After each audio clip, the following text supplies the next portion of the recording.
दोस्तों, जैसा कि आप जानते हैं 17 अक्टूबर से नवरात्रियां आरंभ हो रही हैं। ऐसे में जो भी व्यक्ति नवरात्र पर अपने घर में ये एक चीज ले आए तो स्वयं माता रानी उसके घर चल कर आती है। यकीन मानिए, हम इसे अपने घर नवरात्रि में जरूर लाते हैं, क्योंकि इन्हें घर में लाने से माँ दुर्गा बहुत जल्दी खुश हो जाती है।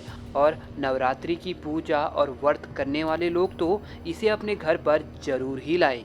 और जो नवरात्रि का व्रत नहीं भी रख रहे हैं, वे अगर इस एक चीज़ को अपने घर ले आए तो उन्हें 9 दिनों के नवरात्रि का जो व्रत का फल होता है, वही फल प्राप्त होता है।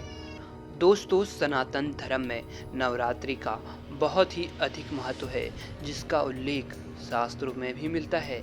ऐसी मान्यता है कि नवरात्रि के दिनों में स्वयं माँ जगदम्बा धरती पर अदृश्य रूप में विचरण करती है तथा अपने भक्तों के घर घर जाकर उनके दुख को दूर करती है। ऐसे में जो भी भक्त नवरात्रों में इस एक चीज को अपने घर ले आता है तो माँ जगदम्बा उसके घर खींचे चले आती है, क्योंकि ऐसा माना जाता है कि इसकी खुशबू माता को बहुत पसंद है। दरअसल दोस्तों, हम बात कर रहे हैं कमल के फूल की। नवरात्र में आप अपने घर कमल का फूल जरूर लाएं और इसे मंदिर में ही किसी पानी की बोतल इत्यादि में रख ले।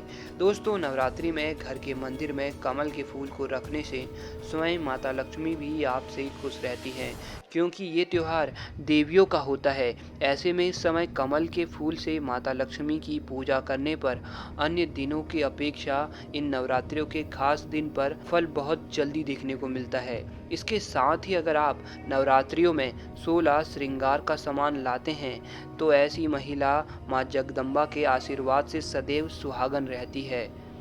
नवरात्रि में 16 श्रृंगार का सामान अपने घर में स्थापित करना घर में साक्षात सौभाग्य लेकर आता है। ऐसा घर दिन दोगुनी रात चौगुनी तरक्की करता रहता है।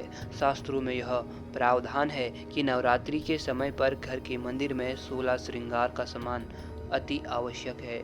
दोस्तों, इसके साथ ही नवरात्रि के 9 दिनों में घर के मंदिर में सोना या एक चांदी का कोई भी सिक्का आप जरूर रखें। खासकर ऐसा सिक्का आपको रखना है जिसमें माँ लक्ष्मी और गणेश दोनों स्थापित हो, क्योंकि जब नवरात्रों में आप ऐसा सिक्का घर लेकर आते हैं तो इन्हें बहुत पवित्र धातु माना जाता है। और ऐसा माना जाता है कि इन धातुओं में 9 दिनों तक माता वास करती है। इसलिए नवरात्रि के पहले दिन ही इसको आप अपने घर के मंदिर में स्थापित कर ले, तभी आपकी पूजा संपूर्ण मानी जाती है। परंतु वहीं नवरात्रि के 9 दिनों में अगर आप अपने घर के मंदिर में ये सिक्का नहीं रखते तो माता लक्ष्मी आपके दरवाजे से ही वापस लौट जाती है। इसलिए सोना या फिर चांदी का कोई भी एक सिक्का आप अपने घर के मंदिर में अवश्य ही रखें, ताकि माता लक्ष्मी का वास आपके घर पर सदैव बना रहे।